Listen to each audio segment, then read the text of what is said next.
and who's in attendance. So Heather Jones, Here and voting. Todd Graham, Here and voting. Teresa King Leclerc, Present and voting. Susan McCready, Here and not voting. and Kate Chaplin. Here and not voting. Dwayne Bolt, Here and voting. Robin Sue Tapley, Here and voting. Marie Yarbrough, Here and voting. Lily Simis. Okay. Christy LaSquadro, Here, not voting. John Bench, Here voting. Susan Allen, Here, not voting. John Eisenhower, Here, not voting. Ingrid Kashmar, here and voting. Jim Sawyer, Here, not voting. Heidi Lawson,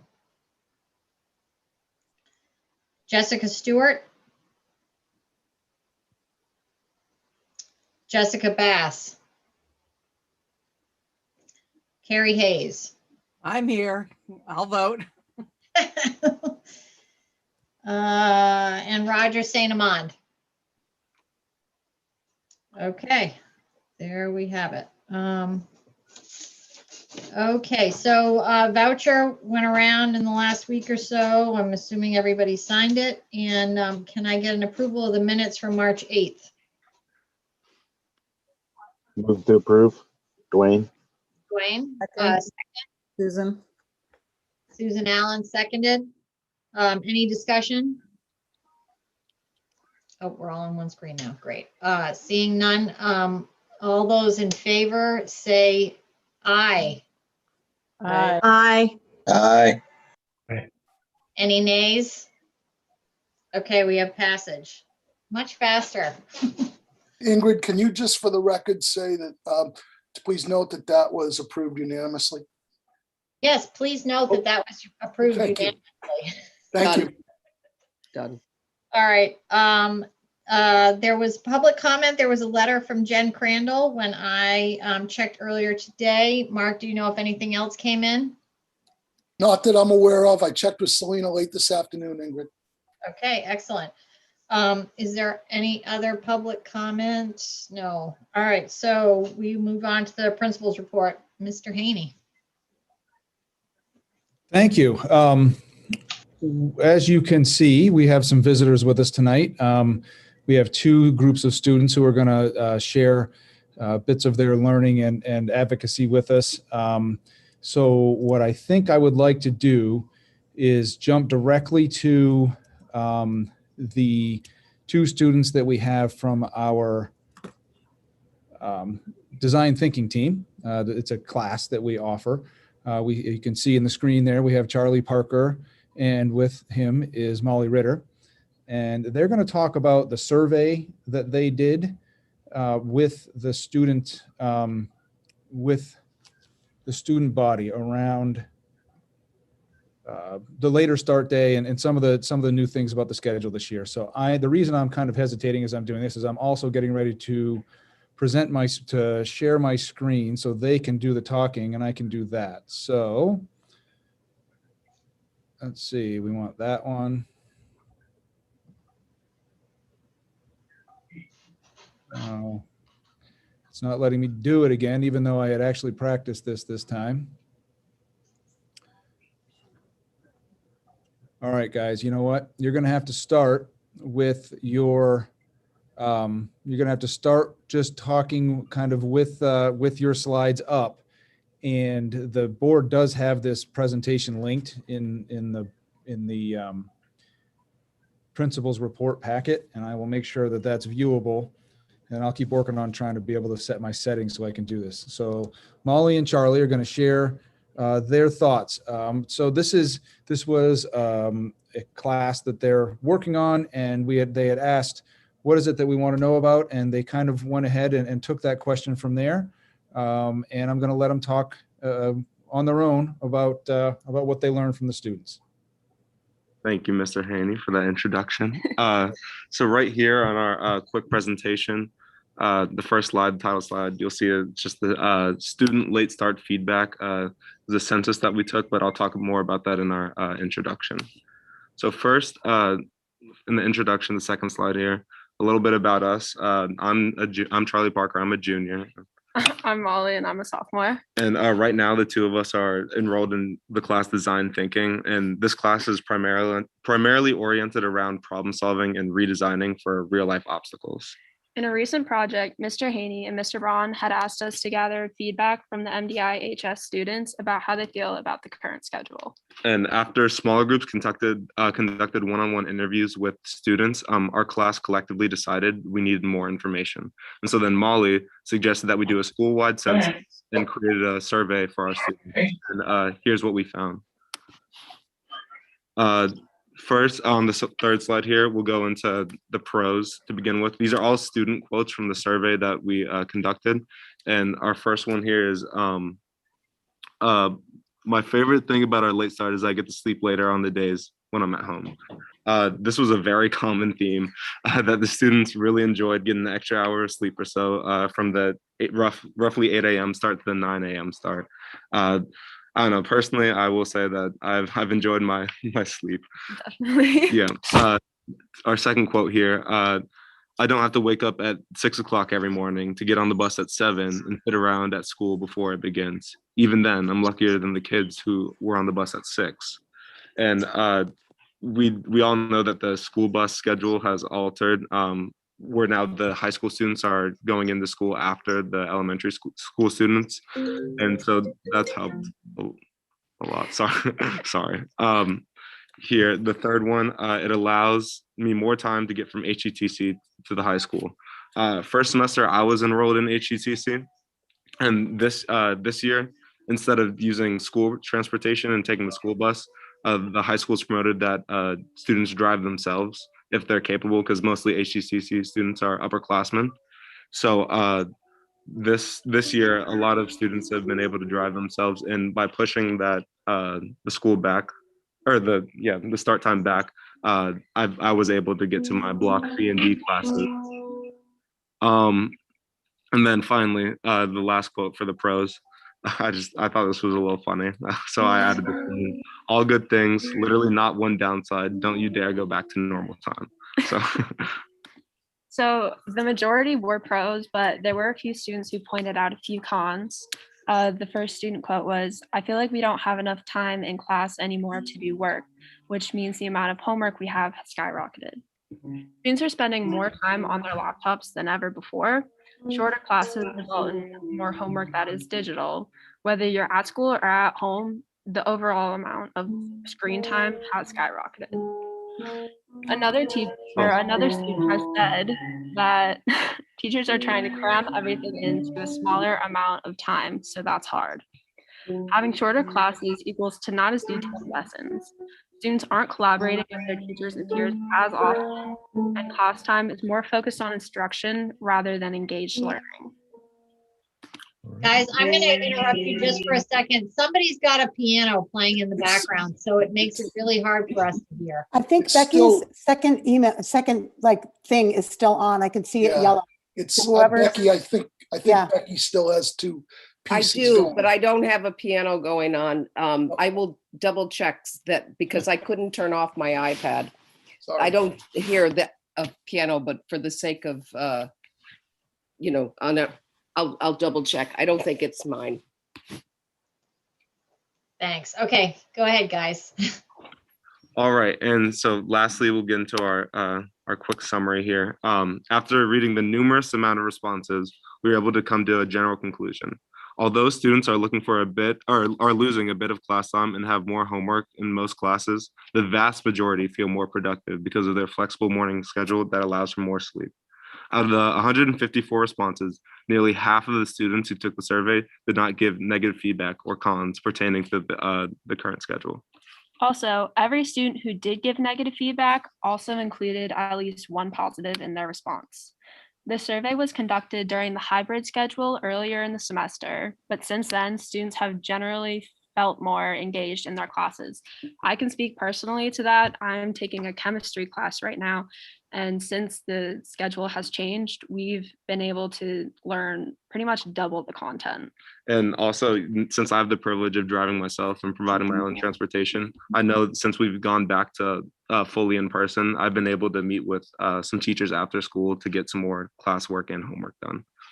And so our last slide here is just for any questions, if you guys have any questions for us. Okay, so Matt, are you going to take that presentation? Yeah, perfect. Okay, that way I can see people. All right, thanks guys for sharing this information with us. Does the board have any questions for these guys? Let me just toggle back. Okay, I don't see any hands raised. Thank you. All right, thank you guys very much. And Yeah. let you guys get through your discussion. Great job. Thank you very much. Good work. Bye. All right, so you're up with the next one, Matt. Yes, I'm getting my screens rearranged here as we go back to this. And so I just wanted to start with that today because you know, it was important to hear from students. I know we had some questions about how the surveys were conducted, how they did the focus groups, and kind of where it went from. And I think it's important to note the last thing they said is that feedback, while it was largely positive, also was done during a time before we had started with the 4 days a week of learning. So it's a little bit outdated, and it's still really good information to hear. I wanted to lead from that into, I know last week, at the end of the week, I sent two videos around actually for people to take a look at, and we don't necessarily going to review those whole videos now.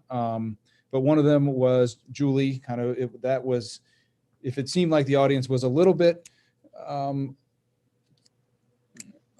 not exactly a board presentation, that's because it wasn't. That the intended audience for that video was our teaching staff, but we thought it was really clear just on this topic of what the feedback was and what we were trying to accomplish from then. So Julie put that video up, and we thought we would send it out. There's also the video about the Flex Time Manager app that we're working on pursuing, and we've done a demo, a pretty in-depth demo, and then we're doing a follow-up with actual getting into the app itself with a couple of teachers and exploring how that works. So I would just take this opportunity to see if anybody had any questions for Julie or for me based on the video or other questions about our planning for a flex block schedule for next year. Christy? You might not have this answer yet, Matt, but a lot of that video, was summing up what the teachers said in their interviews with Julie, that they needed more time, that they really appreciated the office hours. And so when I look at what you're trying to do, it sounds like, you're meeting a lot of that. You're getting more one-on-one time, more after school office hours. But once you presented that flex time to teachers, how has the response been? Do they seem generally, is it causing a little anxiety? Like, oh my God, how are we gonna schedule all this? Or we love this approach. I mean, you might not know that answer yet, but I'm just wondering if you've been getting feedback after presenting that and how they're feeling about it. Yes, I can give a preliminary answer, and then Julie, you can fill in also. I know she's had probably even more conversations with teachers than I have. So to start first with the idea that any sort of a change is anxiety producing for lots of people involved, for all of us, and particularly for teachers who really like to know what they're doing when they launch into something. And so anytime we do a change, it creates anxiety. And we've had more change, a lifetime's worth of change thrust on us in the last 15 months. So I will start by saying that. And then the next thing I'll say is the questions that we've gotten have been mostly around the logistics of, oh, wow, this seems exciting. And I've thought about this, how are we going to do this? Or did we think about that? Or, oh my gosh, I wonder if we might be able to use this time for this. And the answer typically has been, yes to those types of things. For example, can I offer my math? Can I have my math team happen during this flex block? And the answer is yes, if we schedule it out right. Can I meet with my whole class to prep for some activity? Yes, the answer is that, once we have a schedule built out. So I think all in all, the reaction has been largely positive, and with any sort of hesitation being just how are we going to pull this off? And I think we have shown that we are able to pull these things off. And Julie, you've taken some more of the direct questions than I have. I don't know if there's more that I've missed there. No, I think that folks are more interested to know about the app and, want to get the best product that's going to work the best. And now that's why I'm trying to get information out to people as soon as we're getting it, because we had one idea in mind, but now we found a better product. So we're going to move in that direction. So it's been just kind of wanting, we've got a savvy bunch of teachers now who played with a lot of apps this year, and they know the right questions to ask, interestingly enough, because of it. And so that's really helping us, pick a better product. So that's all I would add, Matt. And so I would say to wrap up that question is there have been lots of interest, lots of excitement about the possibilities. The biggest area of concern has been around, well, the number one, I want to make sure I know how to do this. I want to get it right. And the second piece is around and this is a very important question, is how are we going to make sure all the students are engaged in this? And I really think that working with this app and having a good schedule ahead of time is going to make that really possible. And that's the difference between this app and even as recently as the last time we met as a board a couple of weeks ago, the app that we had then, we weren't entirely sure exactly how it would work. We were committed to making sure everyone was engaged. And this app is going to make it so much easier to do than what we were thinking we were going to use at that point. I would add one more thing, Matt. In terms of the advisory program, the beauty of this new application is that I can see every student in my advisory. I know exactly where they're supposed to be, when they're supposed to be. I can say, hey, listen, let's not sign up for open gym. Let's go to math lab. And I can actually move a kid where he needs to, or they need to go. So I actually can coach my students to go to the right places. I can monitor that. I have some power to move them. And that really gives a different kind of anchor to the advisory program, not just being a cheerleader and checking in on your grades, but now I'm going to turn it into a little bit more of an RTI system where I can say, these are the supports we have to offer you, and kind of work them through that. So it is very slick in that way. Marie. How do you see taking a study hall as a class being affected by having the 2 flex blocks a week per student? That's a really astute question. My hope would be is it would significantly reduce the need for students to take study halls. A full block of study hall is, it would be an overstatement to say a waste of time, but it would not be an overstatement to say not a super efficient use of time for a student to have a study hall every block, not every block, but 1 block every day. Sometimes that's necessary, but with this piece, I think the need for a study hall will be significantly reduced for a number of students, so they could take a 4th class, which is a way better use of their time. Go ahead, Marie. Do you have the faculty and the programming to offer more, in theory, as you said, less students will need to take a study hall. So in theory, there'll be more students that are wanting to take other classes. Do you have the faculty and the programming sort of thought about already, and what that looks like? I assume it would mean more faculty, obviously, needed to teach different classes, et cetera, in light of still any pandemic, things that have to be different next year. Yes, exactly. That's the variable. This year we had to reduce the number of elective type courses that we had because we had to reduce our class sizes so drastically. We are thinking that next year we will, at least for the first semester, be able to make class sizes a little bit larger, and then maybe more for the second semester. So I do anticipate being able to offer more courses next year than we were this year without adding staff. And we'll see where that need lands in the future. But next year, I definitely anticipate more sections being able to be offered. And one of the things that was able to really help us out in that process this year of being able to at least offer a few more things than we thought we might was, first of all, Julie has taught a couple of elective classes in human diversity, one last quarter and one this quarter. And our learning area leaders have, in past years by contract, they had an extra prep built into their schedule, and they all voluntarily surpassed that this year and taught courses. But in the future, we hope to be able to make the class sizes bigger so we can offer more classes without having to add staff. Teresa and then Carrie. Thank you. Julie, I just have a quick question. You had said that as an advisor, you were able to check in with the student and see, oh, they want to do open gym, but they should go to a math lab or some other support or things of that nature. I don't know if this is so new. Have you had any of the students that have resisted your encouragement to do something different? Then, like, if they really want to do open gym with their friends and you say, you know what, math lab would be better.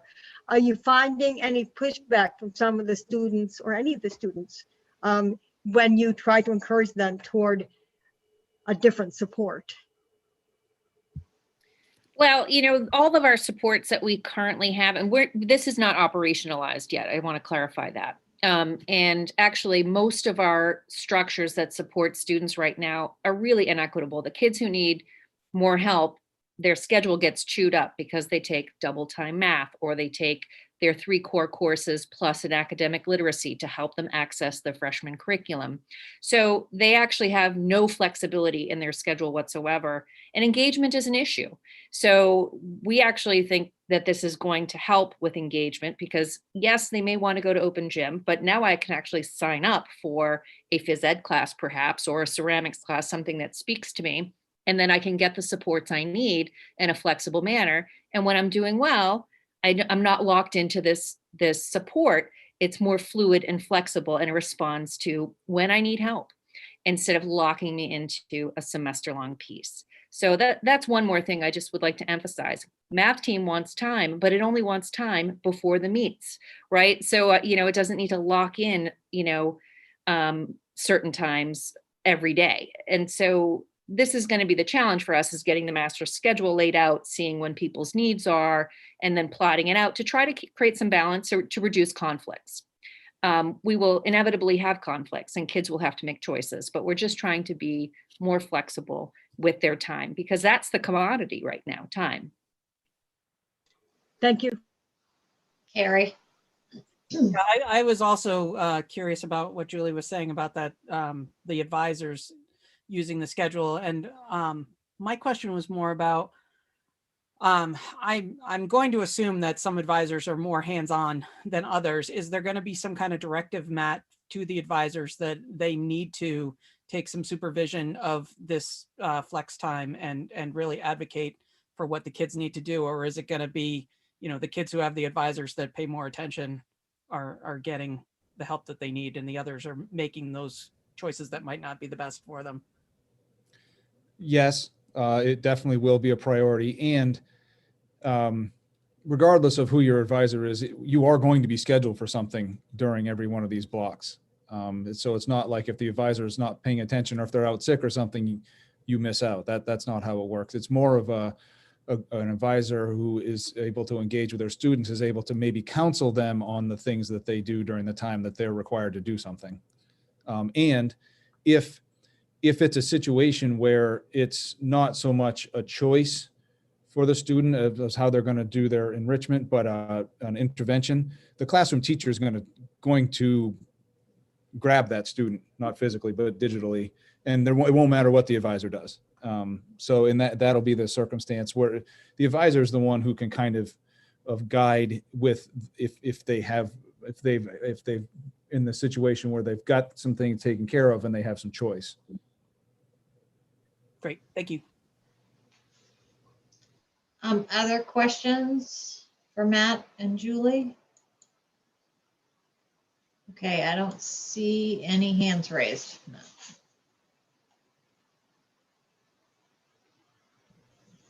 So there's just one more thing that I wanted to talk about on this principal's report, and it's the chart that I had talked off of the last time that we met, and I'm going to put it up here.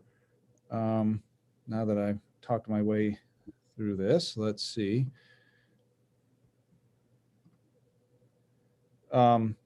Just looking at this chart here, kind of how I talked through this at the AOS meeting.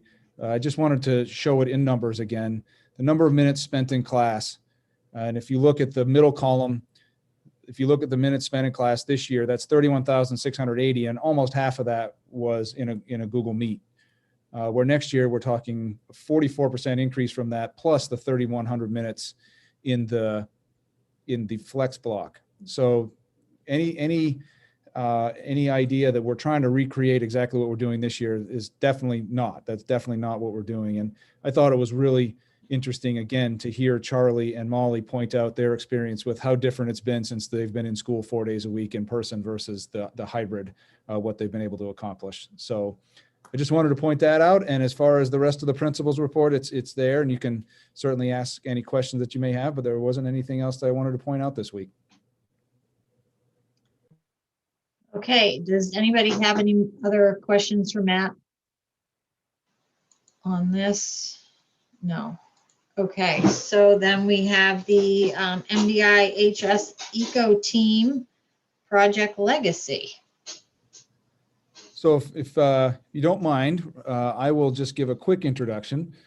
We have a really, really powerful eco team here at school, and they work as tireless advocates for our planet, and it's the work is really driven by the pride of the students. And I just am so excited that they're here to share with you this project that they've been working on for a while. And you'll notice that we have a range of students. I think there's at least one student who's here tonight in each of the grade levels. So this is a cross representation of students that some of them are on their way out to change the world from other places, and some of them are just getting started with us. And it's just so exciting, the work that they've done. And so what they're talking about tonight is a project called Project Legacy that I'm not going to get into describing for them, but it is a goal for them to, as aptly named, to leave a legacy behind for us and for our impact as a school and as an organization. So with that, I will pass it over. I don't know, Ruth, if you're going to go first or if one of the students is going to kick us off. Thank you so much, Mr. Haney. Hello, everyone. Thank you so much for being here. My name is Ayano Ishimura, for those who don't know me. I'm a senior here at MDI and the president of my school's eco team. So today, like Mr. Haney said, our eco team will be presenting a project we've been working on all year called Project Legacy, which is a proposal that contains a set of environmental commitments we are requesting the school board to pass to allow for a more action-oriented, environmentally responsible school, both in education and community. First, Grace and I will go over the why of our project, why Project Legacy is a necessary and valuable proposal, and then the rest of our team will go over the contents of the document, which consists of a set of commitments we're requesting the school board to pass. So I will pass it over to Grace. Thank you. Hi, my name is Grace. I'm a junior here at MDI, and I will be talking about why we need Project Legacy from the environmental standpoint. The climate emergency will and has affected many people on the global scale, but there will also be many effects on the local scale. One example is sea level rise. Pictured above is what 6 feet of sea level rise will look like for our island. This is a very possible sea level rise projection for our island by 2100, given different degrees of both land ice melt and ocean expansion. With 6 feet of sea level rise, it will cost $11 million for MDI to update roads and this does not account for the other damage that will be done to other infrastructure due to sea level rise. So this is a graph of the 2100 sea level rise projections specific to Bar Harbor, and this data was taken by the National Oceanic and Atmospheric Association in 2017. There's a very wide range of data on this graph, but most of it doesn't necessarily account for what is likely to occur. Science can confidently predict that our most likely range will be from 6 feet to 11 feet of sea level rise by 2100. And each year that more data comes out, these projections increase. Another impact of climate change on MDI is species movement. Lobstering in Maine is a $1 billion industry that employs 35,000 people, and the Gulf of Maine has actually warmed faster, 7 times faster than the rest of the ocean in the last 15 years. So because of this, lobsters are going to continue to move north to seek out cooler waters. As you can see from the graphic on the slide, there has been a momentary boom in the lobstering industry, but this is likely due to lobsters migrating from more southern waters up to us. But in the future, lobsters are going to continue migrating north to like Nova Scotia and colder waters. So you might have heard about keeping global warming below 1.5 degrees Celsius, but why do we need to do this? So in 2016, the Paris Climate Accord was under the assumption that if we stay below 2 degrees Celsius of warming, we would avoid catastrophic climate change. And catastrophic climate change is with the reinforcement of feedback loops. There's going to be massive food insecurity, extreme societal change, and massive species extinction. But new research from the Intergovernmental Panel on Climate Change, which is a body of the UN, shows that to avoid runaway climate change, we must actually stay below 1.5 degrees Celsius of warming. In order to meet this goal of 1.5 degrees Celsius, we can only release 420 gigatons of CO2 into our atmosphere. However, this only gives us a 67% chance of meeting that goal. So this is why it's so imperative that we take action now and rather than later. So now I'll pass it off to Ayano, who will go over the origins of Project Legacy. Thank you so much, Grace. So before we get into the commitments, I'll briefly go over how Project Legacy first came to be and why it's so important for our school. Our MDI Eco team started 4 years ago when I was a freshman. It started out as a small group, but grew over the years as we took on bigger and greater projects. Our school even got recognized as a Green Ribbon School by the US Department of Education last year. During the fall of 2019, a group of students from MDI, including myself, declared a climate emergency declaration in the town of Bar Harbor. There was an overwhelming sense of support from all across our community. It led to the formation of the Bar Harbor Climate Emergency Task Force, which is a group of representative members working to outline a concrete climate action plan for the town, and has also inspired other towns on and off island to take political climate action. So graduating seniors felt it was important to leave our school with a sense of safety and urgency that MDI will continue to take action in combating the climate crisis. This is how Project Legacy was born. The project's goals are rooted in the belief and hope that our school's entire sense of leadership and responsibility in environmental action does not heavily depend on a club group like our eco team, and that the school as a whole can progress towards embracing sustainability, which leads me to, next slide, please, the benefits of being a leader in the climate emergency. MDI High School as a school is already recognized as being an environmental leader in the state of Maine, not only through the eco team's work, but through the 100% solar energy project. Even currently, another eco team member named Ruby Mahoney and I are connecting with schools all across Maine to share MDI's successful project and urge other schools to consider solar. And we have been so successful. I get emails like every single week asking about our project. Taking this further step will allow MDI to strengthen our leadership that has already been established, which will not only brighten the school's reputation, but will provide students with a unique and valuable learning experience. For me, learning about climate change has given me the climate literacy to be able to present and speak on the issue, allowing me to find my voice, which is something that has personally helped me grow as both a person and leader. I believe giving every student this opportunity will greatly benefit the student body. And furthermore, educating students on up-to-date environmental issues will incorporate real and relevant education into the curriculum. Everyone in my generation and forward will be faced with situations due to climate change that no person before has had to experience. Ensuring that every student is well-versed in the fundamentals of climate science and history will not only be instrumental in their life, but is necessary, just like physical education and wellness is.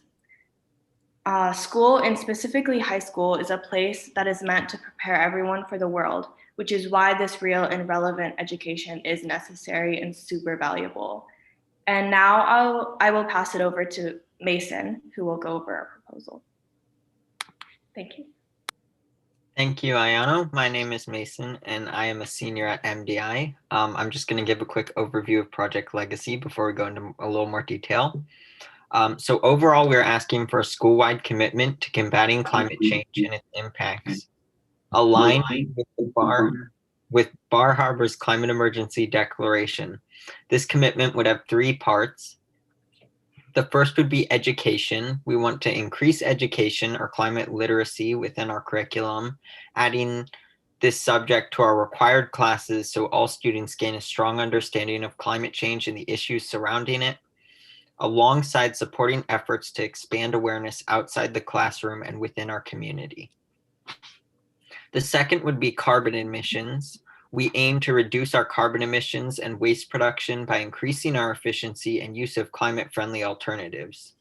A goal of becoming carbon neutral by 2030 and carbon negative by 2050 should be kept in mind during future decisions. And the final piece of this would be social justice. Throughout this endeavor, there should be an active effort to maintain a variety of people with different viewpoints in the discussion, including but not limited to different ethnic, racial, and socioeconomic backgrounds. For each of these sections, we have steps and commitments. The commitments are what we are asking to be agreed on, and the steps are a proposed path to reach those goals. In order to carry out Project Legacy, Mr. Haney and the ECO team will work together to create a school sustainability committee made up of teachers, staff, and students. Also, during this presentation, you will hear about a sustainability coordinator who would work to create a climate plan for the school, along with being an important role within the committee. This position would be filled by someone at the school with a stipend such as a club leader or a coach might have. And now Ayano will go into more detail about the education portion of the commitment. Thank you, Mason. So the first commitment is in education, which is summarized here on the slide, but directly reads, Mount Desert Island High School commits to expanding climate change education efforts. This includes adding units on climate change to required courses, collaborating with outside organizations to host events about climate change, and facilitating students' efforts to spread climate literacy to the wider community. So now I will share with you the recommended steps we've laid out. Again, these steps are not part of the commitment, but more so guiding steps that will allow for the commitment to actually be achieved. All of these steps will be modified and achieved with the help of the school sustainability committee and sustainability coordinator that Mason mentioned. So the first step, next slide, please. So the first step is to incorporate education on climate change and its effects in pre-existing required history and science classes and electives such as human geography and freshman biology, with the focus on giving students the knowledge and resources to understand basic climate science and the solution, as well as history and politics of the environmental movement. Step 2 is to include education for the members of the staff on climate change and its impacts. Like for example, ECO team members can brief staff at the beginning or end of regular staff meetings. We could provide a list of reading resources and ensure all staff members understand the climate crisis. We actually just had a meeting this morning with the staff and we just like introduce ourselves. So it would be an ongoing meeting, an ongoing regular thing. Sorry. So the third step is to include class projects that involve students educating their communities and towns about the climate crisis and solutions to stopping or slowing it. And this is super important because it takes learning in the classroom beyond the textbook and into the real world. And this has actually been achieved in Ms. Poland's AP Environmental class this year. But because it's not a required course and not everyone has to take it, it'd be great to bring it to like a course that everyone has to take. And learning how to talk and present on the issue in itself is a large part of the solution to the crisis and will provide students with actual hope for real change in the future. And lastly, the last step for education is to collaborate with a variety of organizations in educating students and staff. These collaborations could include like local organizations like A Climate to Thrive, or state or even national organizations like Maine Environmental Educators Association and Changemakers, or like Sierra Club. So that is it for the summary of the education portion, and I will pass it over to Sophia to go over carbon emissions. Thank you, Ayano. Hello, I'm Sophia. I'm a sophomore, and I'll be going over the carbon emissions section for you. So the overall school board commitment we're asking for is that MDI High School will become carbon neutral by 2030 and carbon negative by 2050. And carbon neutral means that the amount of carbon emitted is offset by the amount of carbon captured, or carbon capturing techniques and technologies in companies invested in. And carbon negative means that the amount of carbon emitted is less than the amount of carbon captured. And then on the next slide, I'll just give you an overview of our suggested steps to help progress towards these goals. And these will be in conjunction with the school sustainability coordinator and the sustainability task force. So firstly, we want to create a more detailed timeline in order to ensure that our goals can be met. Secondly, we want to encourage collaboration between the ECO team, Earth in Brackets, A Climate to Thrive, and other schools. Third, we want to continue the support for current projects that the ECO team is working on that are helping us progress towards our goals. And I'll give you a quick overview of some of these projects. So we are benchmarking MDI High School's energy use. We are also creating compost systems with the janitors, custodians, and Ms. Crandall. We are mapping the heat pumps and finding out where new electric ones are needed in order to make our school more heat efficient. We are researching and reaching out to Camden School about building a wind turbine. And we are looking into converting fuel oil to biodiesel, which is a fuel derived from plants or animals, usually an oil, in this case, used fire grease from nearby restaurants. And our last suggested step would be to welcome new ideas from the sustainability coordinator and task force, as well as any other collaborators. Now I'll pass it over to Max to go over the social justice portion. Thank you, Sophia. My name is Max Friedlander, and I'm a freshman at MDI High School. So the part that I worked on was the social justice commitment, and so I'll just read that off. When designing and planning classes, add unique and diverse viewpoints from multiple perspectives. A partial list would include people from different racial groups, age groups, and socioeconomic backgrounds. Furthermore, we must make it so that students are comfortable sharing their opinions to leaders about how the school is handling the climate goals and commitments presented. On the next slide, there will be a list of suggested steps that we can take. Okay, so firstly, we will include an in-depth unit on climate change in required classes. This would include viewpoints from mostly young adults, students, and teachers, and as well as administration. Secondly, seek ways to leverage sustainability changes to also address social inequalities such as economic disparity or Indigenous people's rights. We can include the Avenue Exam with students to brainstorm solutions to this. Third, include diverse viewpoints in the planning and decision-making process. Furthermore, there must be spaces for these voices after the planning process. This would include viewpoints from mostly young adults, students, teachers, and even administration as well. Fourth, collaborate with MDI Racial Justice Collective, education, and community outreach. We would raise awareness about MDI, climate and racial justice and work with the MDI Racial Justice Collective to reach out to people in the community and in the school. Fifth, work with Abbey Museum staff to develop school-wide programming where students and staff learn about the intersectionality between Indigenous justice and climate justice, as well as discuss Indigenous justice perspective on counteracting climate change. We could even make a presentation or article with Abbey Museum about climate justice so that it will always be there to read and learn. It could be a part of an assignment implemented into a history. Thank you. Thank you, Max. Lastly, I would just like to clearly restate what we're requesting from the school board. The first is to understand, agree, and sign to these three commitments we have stated in education, carbon emissions, and social justice.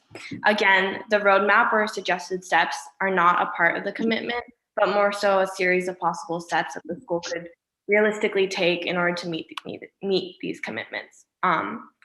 And because the commitments are pretty broad and don't include these steps, the second request we have for the school board is to honor this commitment when it comes time to do so, which includes the steps and climate plan outlined by the school sustainability coordinator and school sustainability committee. We ask for authentic support. We ask for authentic support when it comes to real action regarding hopefully every decision made by the school board. Agreeing to these commitments is a huge thing, but actually honoring it is where the truth lies. Next slide, please. Now, this is the end of the slideshow portion of our presentation, and I'd like to transition to sharing our personal testimonials. Why we, as members of the ECO team and as people, are devoted to Project Legacy and the environmental movement in general. We have already talked about the global and local impacts of climate change, and we hope that these stories give an insight on the personal and student perspective. We will go in order of Grace, Max, Mason, Sophia, and then me. So I will pass it over to Grace first. Thank you, Ayana. So this summer, I worked as an intern on Bar Harbor Farm, and I worked with a lot of people who had been farming for over 30 years. And they were able to tell me about how much farming has changed over this span of 30 years and become a lot harder and more expensive, specifically for organic farms. And a lot of this is due to pests and weeds and increased temperatures, which is all stuff that is due to climate change. And organic farming has also become more expensive due to irrigation and worker wages and the amount of workers you actually need to get stuff done in the heat and humidity. And so this is frightening to see that, you know, there has been change in the past 30 years that people have seen. And organic farming is essential to a sustainable agriculture. And a lot of organic farms just simply aren't making enough money to continue running. And so on the topic of food systems, this is also related to how our world, our planet, is losing its arable land, which is land that can be farmed. And so this is likely going to lead to massive food insecurity and food scarcity, which is already an issue. And so it's hard for people our age to continue advocating for the environment because a lot of the time we're either told we're too young or the opposite, which is that it's up to our generation to kind of like fix this. But we can't, most of us can't even vote yet. And so even though it takes a lot of time and energy to advocate for this, even when you aren't getting super far all the time, it's still super important to us and me. So I think I'll pass it off to Max. I'm pretty sure that's who's next. Yeah, thank you, Grace. Okay, so I was originally scared of climate change and like what kind of motivated me to like do these kind of climate projects. is the original reasons of just like global warming, ocean, like sea level rise, like the ice caps melting, just everything kind of all together.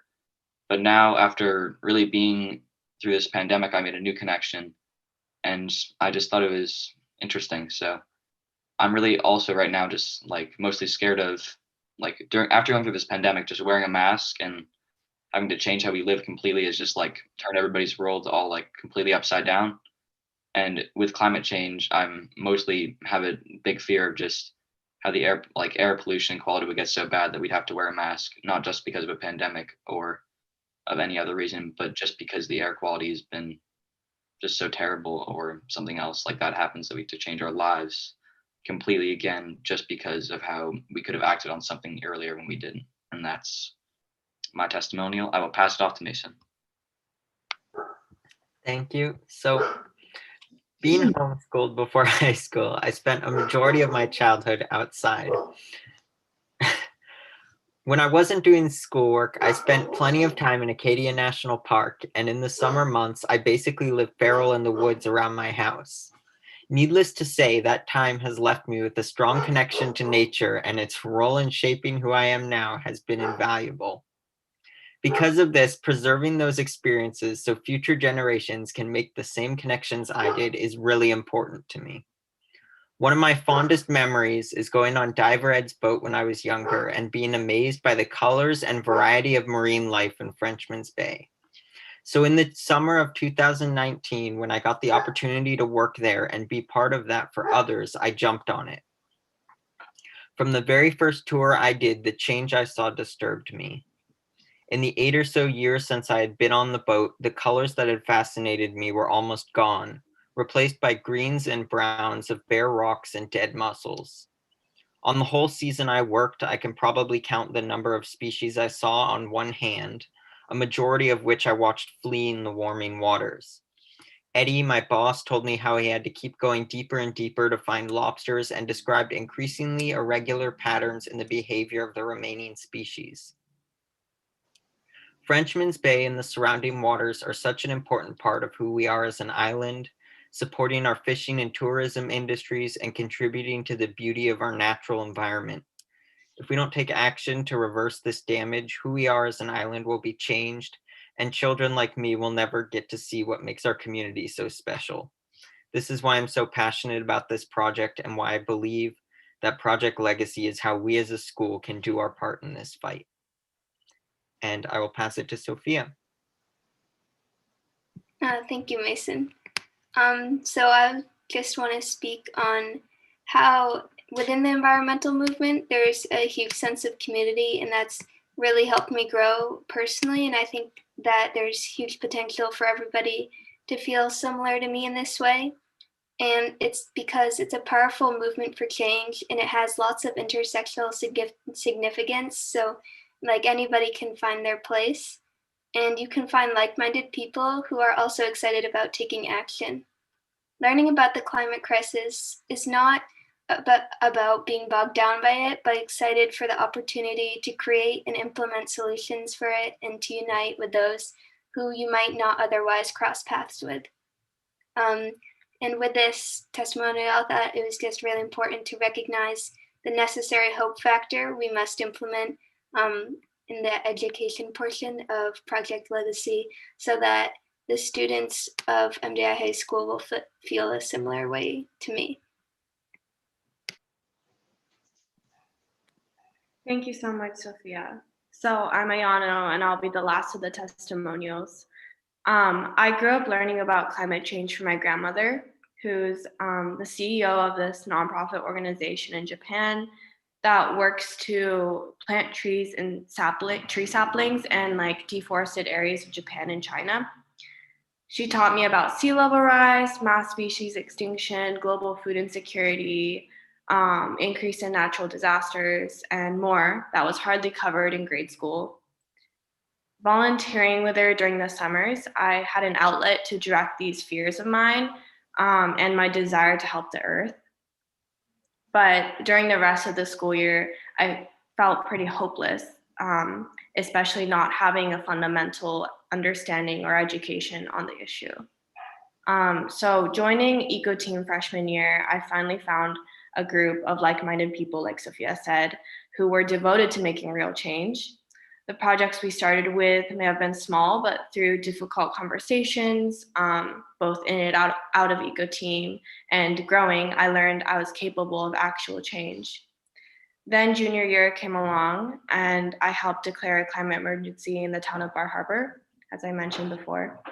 Bringing my action to the town level and now the state level with my work around solarizing schools in Maine has made me much more confident in myself in the future of climate change. I would have never been able to present here today if it weren't for the growth I had through the Eco Team and many other opportunities. So this story reflects two reasons for why Project Legacy is so important to me. The first is obviously concrete education. All students deserve to learn about climate change and how it will affect our future, not just those who are exposed to it. This will allow students to have the climate literacy to talk and present on the issue, as I said before, which leads me to secondly, and more importantly, Project Legacy goes beyond the textbook, textbook education of climate change, and it allows students to learn about action, which is honestly extremely valuable for students' mental health, and providing a major sense of hope in what can seem like a hopeless and dark issue. As a senior and member of this wonderful Eco Team, I'm scared of leaving MDI without this legacy. So thank you again, everyone, for your time, attention, and consideration. It really means a lot. I know we don't have much time, but now I'd like to open it up to any questions from the audience. Thank you, guys. I think, Matt, did you want to say anything before I we do, move yes. on? Thank you. First of all, thank you so much, Max, Sophia, Grace, Mason, and Ayano. That was really, really well put together, and thank you. Just for the board, I want to clarify, this is not an action item for tonight. This is an opening of a conversation. Many of these things we have been working together on within the school. Many of the things are within our purview within the school. And so, like I said, tonight's an opening of the conversation. It's an opportunity for you all to hear from the students, and it's an opportunity for them to, again, begin this work. But I want to make sure everyone's aware we are not dropping this down for action tonight, because it's something that really takes a lot of work and a lot of time to digest. So thank you for that. And then I certainly would pass it back over if Ingrid wants to take questions. Yeah, absolutely. It was a great presentation. So I see Jessica Stewart's hand up. I really just want to thank you for an amazing, well-researched, well-planned presentation. Just amazing job. Thank you so much. And it's such important work, and I'm so glad you're doing it. Does anybody else have any questions for the group? Dr. Gauss. Yeah, Grace, I'm assuming the $11 million, that's today's dollars, and that will be significantly magnified down the road. I'm seeing you nod your head yes. So that's probably a minimal impact. And the other thing that, first of all, I just want to echo Mr. Haney's accolades. You guys did an incredible job, and I'm incredibly proud of you.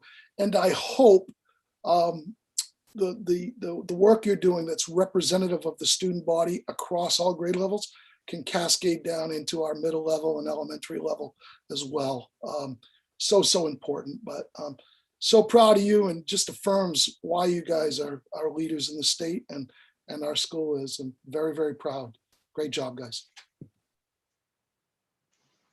All right, Christy. I was wondering if you guys know, the town of Bar Harbor undertook some similar goals. If you knew, have they committed to being carbon neutral by a certain deadline? Do you guys know of a date? I can find out too. I only ask you this because I've been contacted by Brian Boer, who is the chair of the Bar Harbor Climate Task Force. and he's very interested in talking about the high school's carbon footprint. He would probably love to hear that presentation you guys just gave and really work with you. And I was about ready to email him during your presentation to say, get on YouTube right now, because he would have been blown away by that presentation. And so I just only asked if you knew offhand, but we can find out the date just so we can work together on those goals. But thank you. That was fabulous. I just learned so much, and I know I have lots more to learn, but that was a great presentation and one of the best I've ever seen. Thank you so much. Christy, just a reminder too, that this is being recorded and anybody will be able to go back and see the presentation, community or other members. So I'll send it to Brian. Any other questions or comments? Okay, I'm not seeing any. We will look forward to hearing more as the administrators put forth, more conversations about this and the work that you guys are doing. So thank you so much. And it, like everyone else has said, it was really a fabulous presentation. Okay, so the next item up is the appointment of a Title I teacher. Thanks, guys and girls. So some people may have noticed that this appointment of a Title I teacher is under reports and updates, not under action. The reason for that is that it is actually not a new appointment. We have one of our current English teachers, Heather Dillon, is going to transition to our Title I teacher. So it's more of an announcement of a transition than it is an appointment.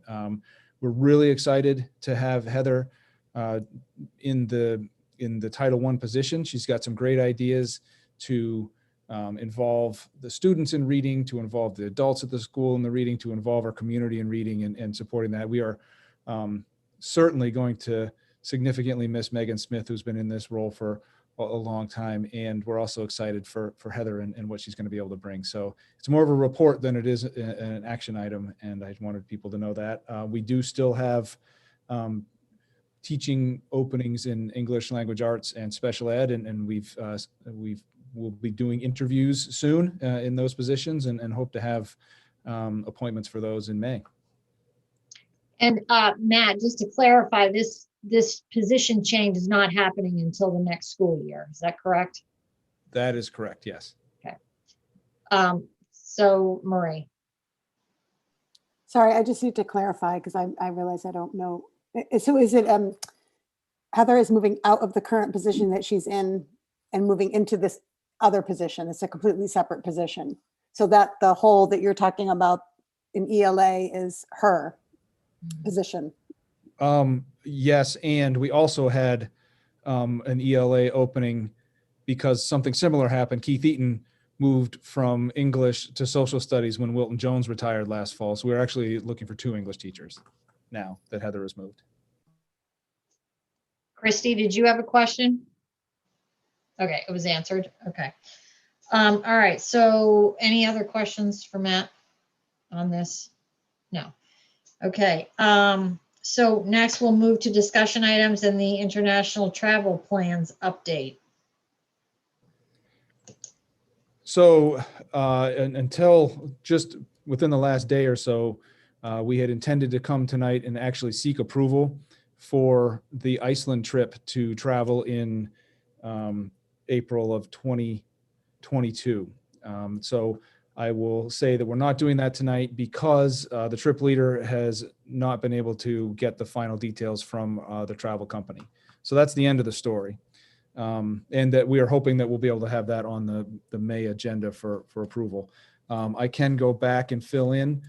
So just over the last 2 years in April of 2020, there were about 80 or so, maybe not quite that many, but close to 80 people were planning to travel to Ireland and Scotland and England. And that trip, for obvious reasons, did not happen. And then they tried several times to reschedule, and clearly we still can't go. So they're not going to go this year at all. Everyone in that group is either taking a voucher or a refund. Scheduled originally for April of 2021, like next week, we were supposed to have trips going to Ireland and to Guatemala. Again, we made a decision a long time ago that that wasn't going to happen this year.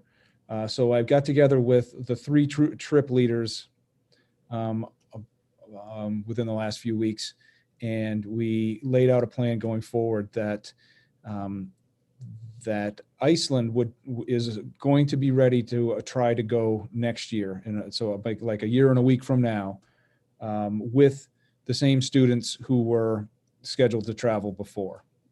That's a pretty small impact fundraising wise. It's a small group of students, and so far it looks good for the safety of that travel. And then we would hope to run another trip to Europe in 2023, and then get back to the 2024 Guatemala and Iceland again. That's kind of the big picture. Hannah Mondrock is our Iceland trip leader. She's been working with, we want to make sure before we try to get approval to travel with that group in April of next year that we have the details from the travel company. So that's the update on that. And it's exciting to be talking about these things in more than just concepts, but with dates attached to them. Yes, well, so hopefully we'll get that update in May. So there don't appear to be any action items on this agenda for this evening, right? Nothing else has cropped up. Okay.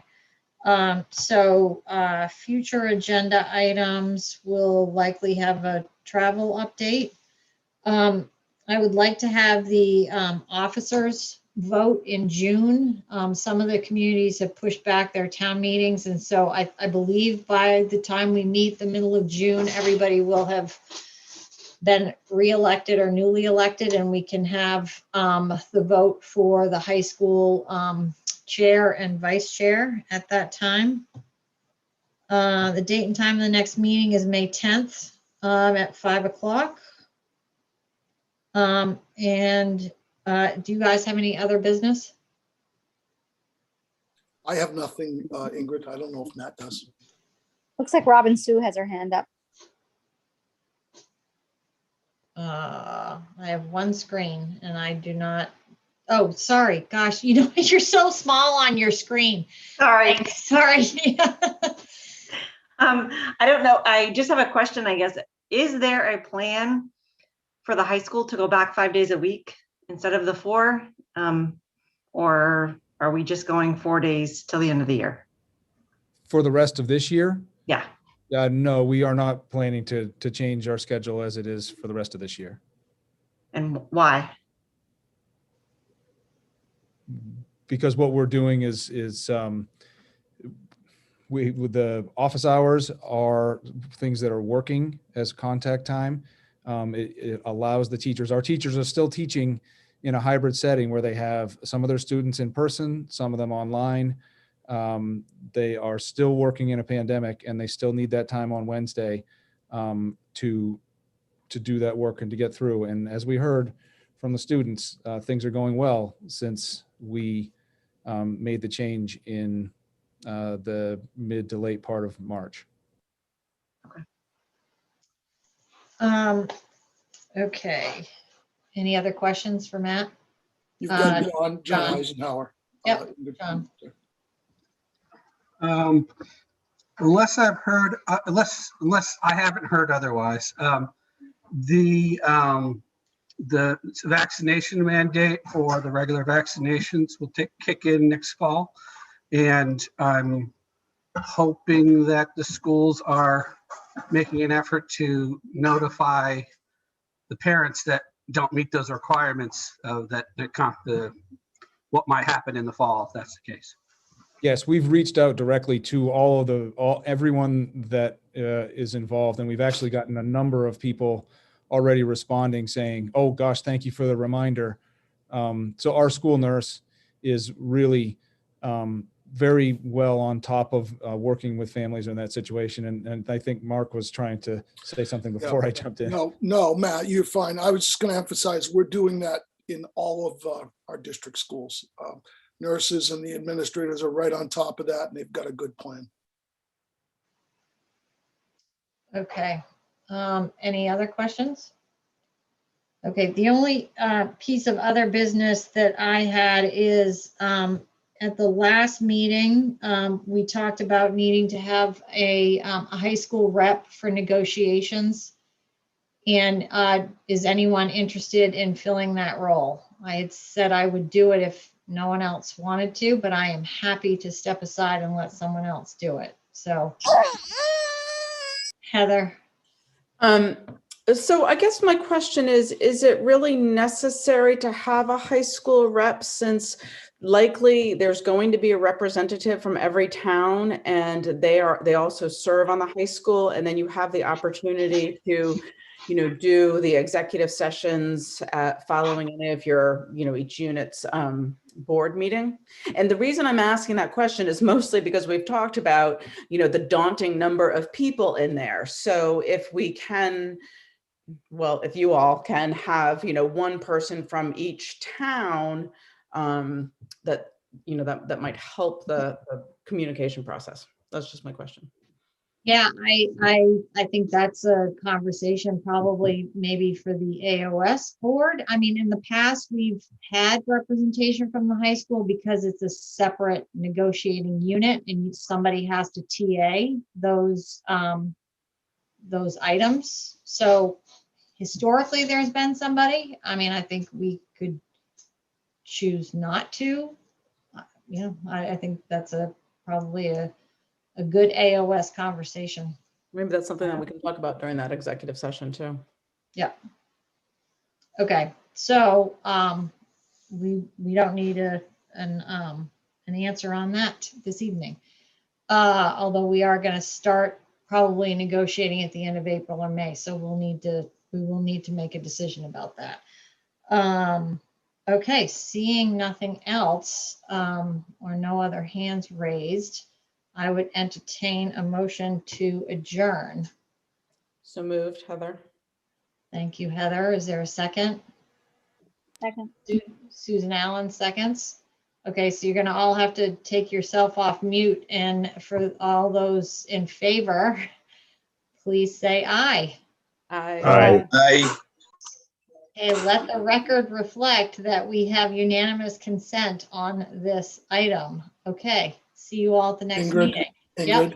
Yes. just to double check, did you have any nays?